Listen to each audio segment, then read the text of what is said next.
Nah, tapi ini katanya ujian SNBT yang sekarang ini nih lebih susah nih tesnya daripada yang SBMPTN tahun lalu gitu. Kayak dari data aja, eh, tahun lalu tuh kan dari 800 ribuan murid yang ikut SBMPTN 2022, nah tapi yang terima tuh cuma 1/4 doang. Nah kira-kira kenapa ya bisa segitu dikit gitu yang keterima?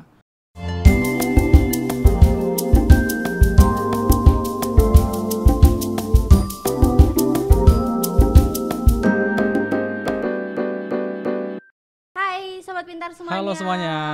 Balik lagi di podcast Jadi gini Kak Astrid.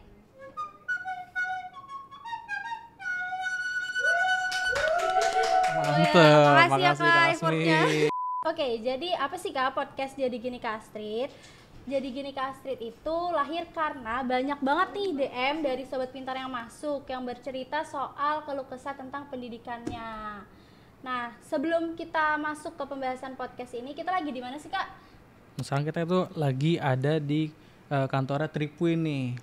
Nah, Tripui itu adalah marketplace sport tourism. Jadi untuk sobat pintar yang tertarik bisa cek di sosial medianya nih ya. Editor tolong dimunculin ya. Saya kan editor saya. Oke, sorry.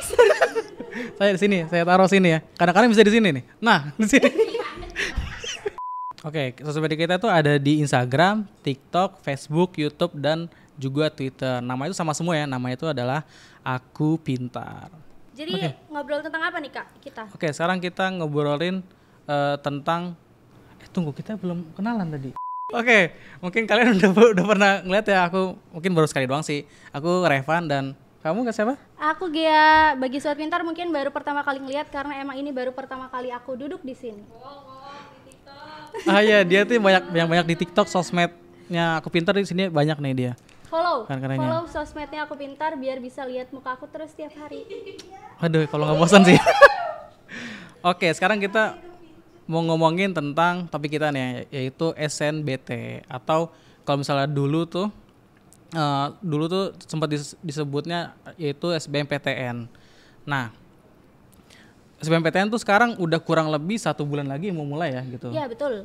Nah, tapi ini katanya ujian SNBT yang sekarang ini nih lebih susah nih tesnya daripada yang SBMPTN tahun lalu gitu. Kayak dari data aja, tahun lalu tuh kan dari 800 ribuan murid yang ikut SBMPTN 2022, nah tapi yang terima tuh cuma 1/4 doang. Nah kira-kira kenapa ya bisa segitu dikit gitu yang keterima? Nah tapi sebelum kita masuk ke topik itu lebih dalam, kita tanya dulu nih sama alumni PTN kita, Kak Gia. Asik. Nah, kenapa sih kamu nih lebih milih kuliah di PTN gitu, padahal kan kalau misalnya sekarang tuh kan PTS juga banyak yang oke-oke gitu ya. Gitu, kenapa harus PTN gitu? Jadi gini Kak, secara garis besar mungkin ini bagi sebagian orang ada 3 kenapa orang itu milih PTN. Yang pertama biasanya dari segi biaya, karena banyak yang kita tahu kalau di PTN itu UKT atau uang kuliah tunggalnya itu dari gaji orang tua. Jadi misalnya aku sama Kak Revan satu kampus nih, bisa aja UKT kita beda karena gaji orang tuanya beda. Sedangkan kalau di PTS kan aku 10 juta, Kak Revan 10 juta gitu kan. Nah, mungkin banyak sobat pintar juga yang berpikir kalau nanti kita bisa dapat uang kuliah yang relatif atau terjangkau gitu kalau kuliah di PTN gitu. Nah, lalu selanjutnya alasan yang kedua itu biasanya karena alumni. Kayak proudnya PTN tuh dapetnya dari alumni gitu. Banyak kan alumni hebat kayak presiden atau orang-orang besar itu biasanya alumni PTN gitu. Nah, tadi nyambung ke SNBT atau ujian masuknya. Ujian masuk PTN ini kan banyak, ada SNBP, SNBT sama ujian mandiri. Tapi seleksinya itu ketat banget. Ada 3.136 kampus di Indonesia, tapi cuma ada 122 PTN.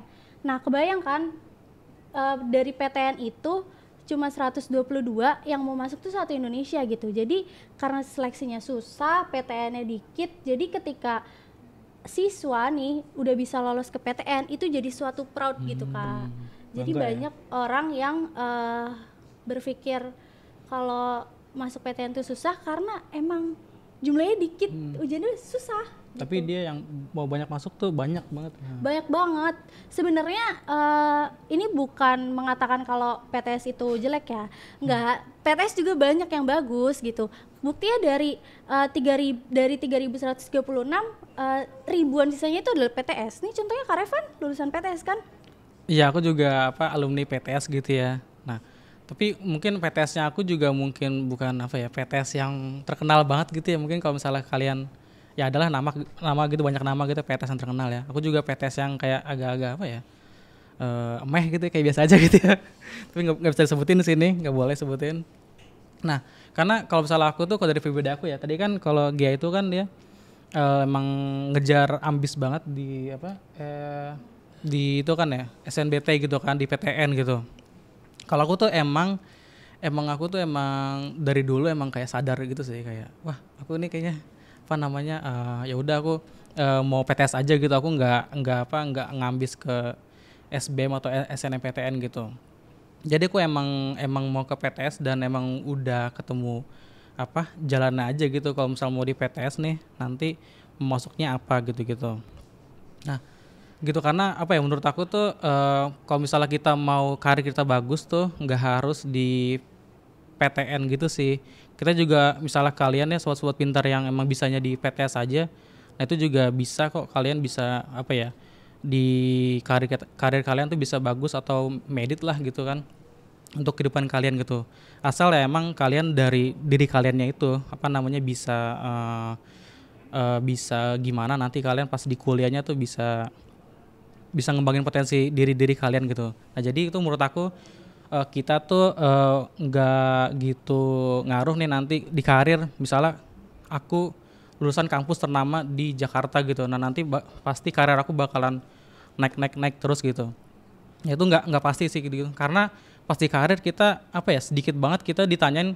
Mungkin aku selama aku kerja gitu, aku belum pernah sih ditanya kayak kamu lulusan mana gitu, nggak pernah sih gitu. Paling ditanya itu adalah pengalaman kita sih gitu. Jadi mungkin kalau yang kamu nggak terima di SNBT atau SNBP nanti gitu dan terima di PTS, nggak apa, semangat aja gitu. Nanti kalian juga sharing kalian semangat, kalian bisa make it kok di dunia ini gitu. Asik. Nah gitu, kurang lebih gitu sih kalau misalnya dari perspektif aku nih yang dari PTS nih gitu. Nah tadi kita kan bahas tuh yang di awal itu soal yang ini nih kemungkinan bakalan lebih susah lagi daripada tahun lalu ya. Nah apa yang benar gitu soal yang SNBT yang tahun ini bakalan lebih susah gitu, susah itu gitu? Kenapa soal SNBT itu susah? Jadi Kak, kata Mas Menteri nih, kata Mendikbud, kenapa soal SNBT itu akan susah? Karena kali ini siswa itu diharapkan punya problem solving dan critical thinking skill, di mana soal-soal itu udah masuk ke taraf high order thinking skill. Jadi soal-soalnya sulit kan. Di SNBT sekarang udah nggak ada ujian ini ya, TPA, cuma adanya TPS. Tapi ilmu TPA, teori-teori TPA itu diterapkan di TPS gitu. Jadi walaupun TPS itu kita juga harus tetap paham teori-teori dari mapel-mapel yang tidak diujikan gitu. Gitu Kak. Jadi kenapa lebih sulit? Ya karena tingkat level kesulitan soalnya ini memang akan akan ditingkatkan lagi sama pihak penyelenggara atau BP3 namanya. Nah oke, tadi kan jelasin tuh, bahkan ada nih disebutnya ya, mungkin influencer kali ya, selebgram ya, itu nama Jeremy Pauline, dia tuh kayak ahlinya matematika gitu banget nggak sih gitu. Nah dia tuh nyobain soalnya SNBT ya, iya, tahun ini ya, dan ternyata dia tuh kayak kesusahan gitu. Nah ini bisa dilihat nih videonya. Teman-teman yang SNBT semangat ya. Kacau.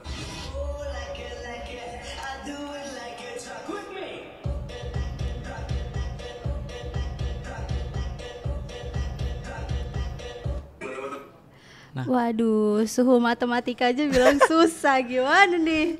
Makanya kalian harus lebih semangat lagi nih daripada soalnya tadi aja suhu matematika aja yang dibilang orang aja itu si Jerome aja bilang susah gitu. Nah semoga kalian bisa lebih keep up lagi ngerjainnya gitu, lebih semangat lagi kalian ngikutin latihan-latihannya gitu.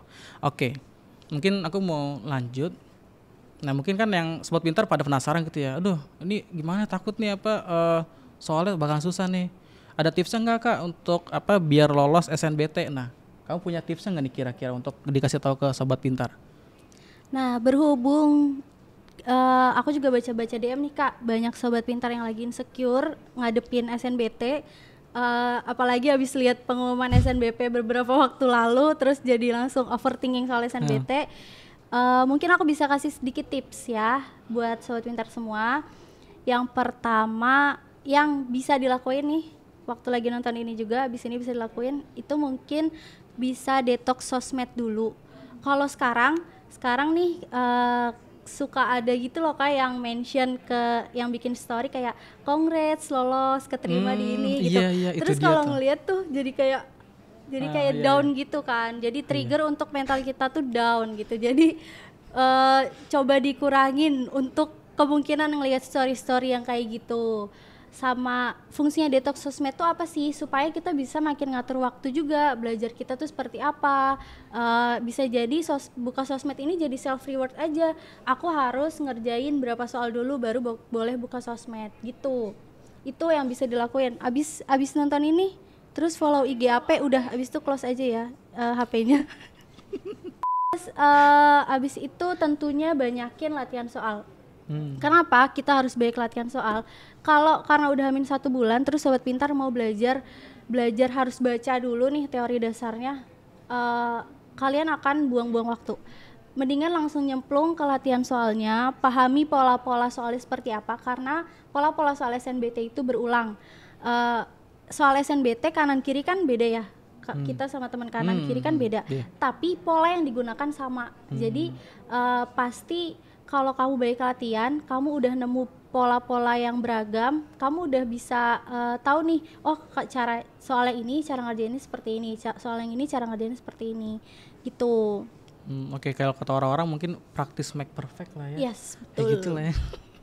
Oke, Terus ini sebenarnya bisa diikutin bisa enggak? Apa tuh? Jadi ketika nanti sobat pintar sudah berjuang belajar gitu ya, terus ketika jatuh waktunya SNBT ngerjain soal lalu bingung nih, kan pasti kita ada aja ya kalau lagi ujian tuh ngeblank Kak. Nah biasanya nanti ada beberapa soal yang kosong, itu pengalaman beberapa tahun terakhir adalah ngeblok jawaban, karena semenjak 2018 itu udah nggak ada pengurangan poin. Jadi kalau salah ya udah nilainya nggak akan dikurangin. Kalau dulu kan kalau salah nilainya -4 gitu kan. Gitu ya. Jadi kalau salah -1, kalau benar dapat 4 gitu. Jadi karena sekarang udah nggak ada kayak gitu, jadi jawab aja semuanya. Bisa jadi nih jawaban kita yang nebak itu benar kan, lumayan dong nambah poin dia Kak. Jadi itu hoki-hokian sih kalau itu. Tapi itu dilakukan setelah sobat pintar semua belajar dan usaha dulu. Gitu. Jangan nyerah dulu ya kalian semua. Bener. Usahanya gimana sih? Kalau usaha tuh karena kelas 12 teman-teman kelas 12 nih udah mulai libur sekolah, ya kan? Bisa ditarget dalam dirinya tuh ditarget gitu Kak. Aku 1 hari harus ngerjain sekian soal gitu. Kalau dulu aku 1 hari harus ngerjain 20 soal. Karena kenapa kita harus ngerjain soal dengan target waktu? Karena nanti di SNBT itu soalnya banyak dan waktunya sedikit. Jadi kalau dihitung-hitung pengerjaan soal SNBT itu 1 soal cuma dikasih 30 detik, bayangin. Wow. Jadi kalau kita nggak latihan dan kita nggak hafal sama pola-pola soalnya, kita akan kesulitan pasti untuk menjawab soal itu. Iya, pasti kita udah kehabisan waktu duluan dan kita nggak bisa jawab soal yang lain. Makanya kita harus perlu latihan soal. Latihan soalnya lewat mana? Lewat TO-nya Aku Pintar. Mantap, Aku Pintar. Jadi jangan lupa ikut TO ya, sobat pintar semua. Iya.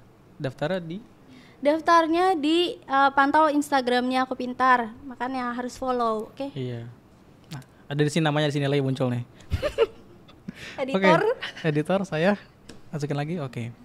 Nah, tadi kan udah kasih tips-tipsnya gitu ya. Nah mungkin sobat pintar juga pengen tahu nih cara nge-manage waktunya tuh gimana gitu untuk buat yang para ambis SNBT ini ya works lah tadi gitu buat belajarnya gitu kan. Tadi kan dibilang kalau nggak salah minimal sehari tuh kalau dia tuh 20 soal gitu ya. Nah mungkin gimana, ada tips buat ngatur manage waktunya gitu? Kalau aku waktu itu karena aku worksnya otaknya bekerjanya itu malam, jadi aku lebih bisa ngerjain kalau malam. Jadi biasanya subuh, abis sholat subuh tuh biasanya berapa soal, terus nanti siang tuh aku belajar tapi cuma dikit doang karena pasti mager dan pengennya rebahan. Iya. Tapi tetap ngerjain, Sobat Pintar, tetap belajar. Apalagi pas puasa ya. Iya, apalagi puasa gini. Tapi tetap belajar. Misalkan 3 atau 4 soal gitu. Nah, nanti aku baru nge-pushnya di malam hari gitu. Aku latihan belajar di malam hari. Nah, gimana bagi waktunya itu semua tergantung kesibukannya Sobat Pintar sebenarnya. Cuma harus pinter cari waktu yang efektif. Kayak aku, efektifnya aku masuknya belajarnya malam. Jadi aku belajar untuk SNBT-nya atau SBMPTN-nya saat itu adalah malam hari gitu. Gitu aja sih Kak. Yang penting targetnya harus tercapai. Target yang tadi ya, yang kalau aku targetin 1 soal 20 hari. Nah, 1 hari 20 soal. Lama banget tuh. Itu harus tercapai, itu 20 soal itu harus dikerjain semua gitu Kak. Dan harus konsisten gitu ya. Iya benar. Nah, selain kita harus tahu timing yang tepat untuk belajar, kita tuh sebenarnya juga harus tahu Kak gaya belajar yang tepat untuk kita tuh kayak gimana. Kalau aku itu gaya belajar yang tepat tuh kinestetik, karena aku biasanya belajarnya nih harus sambil pegang sesuatu nih, cetak-cetakin pulpen, tahu gini-giniin pulpen, puter-puterin pulpen gitu. Karena biasanya ada orang yang harus belajar sambil dengerin musik, gitu-gitu. Nah, cari suasana belajar yang bikin kamu nyaman. Dan itu dari mana? Kalau gaya belajar kamu cocok, kamu pasti ketika belajar semuanya tuh akan masuk terserap nih ke otak sampai ubun-ubun semuanya. Terus habis itu ini deh, kamu bisa ngerjain soalnya. Nah, kalau Kak Revan tahu nggak gaya belajarnya apa? Nah, kalau aku tuh gaya belajarnya apa ya? Itu visual sih, lebih ke visual gitu. Karena aku kalau misalnya ngelihat sesuatu yang visual tuh, ya misalnya yang kalian lihat ini nih, terus suatu visual terus menarik gitu buat aku ya. Nah, atau aku bisa lebih fokus dan nggak ngantuk gitu. Nah, kalau aku tuh lebih ke situ gitu, visual. Nah, Sobat Pintar, kenapa sih aku sama Kak Revan bisa tahu gaya belajar kita berdua? Karena kita berdua itu tes gaya belajar kita di Aku Pintar. Nah, Aku Pintar itu menyediakan banyak tes yang bisa ngebantu Sobat Pintar nemuin cara belajar yang cocok. Ada tes gaya belajar, ada tes kemampuan, tes penjurusan, tes kepribadian. Jadi Sobat Pintar kalau mau tahu gaya belajar yang cocok dan efektif untuk SNBT, bisa cek di aplikasi Aku Pintar. Pop up lagi. Sini ya. Ya, pop up lagi Download editor. di Play Store dan App Store, gratis. Yes. Wih. Oke, mungkin ada pesan-pesan gitu untuk sobat-sobat pintar yang nonton episode kali ini nih. Aku mungkin mau pesan untuk Sobat Pintar yang rasa lagi overwhelmed atau capek banget belajar SNBT, karena aku pernah ada di fase itu. Jadi ketika aku ngerasa capek nih Kak, yang aku ingat adalah usaha orang tua aku untuk bisa nguliahin aku.